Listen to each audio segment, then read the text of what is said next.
நம்ம ஒவ்வொரு நாளும் என்ன செய்கிறோம், நம்ம தேவைக்காக என்ன செய்கிறோம், அவர் சமூகத்தில் போய் உட்காடுறோம். ஆண்டவரே எனக்கு இந்த தேவை இருக்குது, இது தேவை இருக்குது, இந்த தேவைகளை சந்திக்கிறது கிருபை செய்யுங்கன்னு கேட்குறோம்.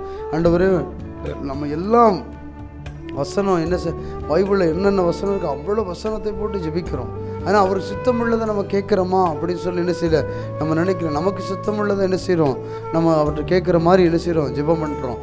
அதை என் நாமத்தினால் எதை கேட்டாலும் தருவேன்னு சொல்கிறாரு. அவர் சித்தத்தின்படி நம்ம கேட்கணும். அதான் சொல்கிறாரு, தேவனுடைய சித்தத்தின்படி செய்கிறவன் எவனோ அவன் என்றென்றைக்கு என்ன செய்வான்னா நிலைத்து இருப்பான். அவர் சித்தத்தை செய்கிறவன் என்ன எப்படி இருப்பான்னா, எப்படியாவது என்ன செய்யணும், ஜனங்களுக்கு சுவிசேஷம் அறிவிக்கப்பட்டுறணும், எப்படியாவது என்ன செய்யணும், அவர் காரியங்களை என்ன செய்யணும், ஜனத்துக்கு வெளிப்படுத்திடணும், எப்படியாவது என்ன செய்யணும், ஒரு 10 பிள்ளைங்களை கூப்பிட்டு என்ன செய்யணும், சண்டே கிளாஸ் நடத்திடணும், எப்படியாவது ஒரு வாலிபர் முகாம் நடத்திடணும், எப்படியாவது என்ன செய்யணும், எழுப்புதல் முகாம் நடத்திடணும், எப்படியாவது நற்செய்தி முகாம் நடத்திடணும். நற்செய்தி முகாம் நடத்திட்டோம்னா எப்படியாவது ஒரு 2-3 பேராவது ரட்சிக்கப்பட்டுற மாட்டாங்களா?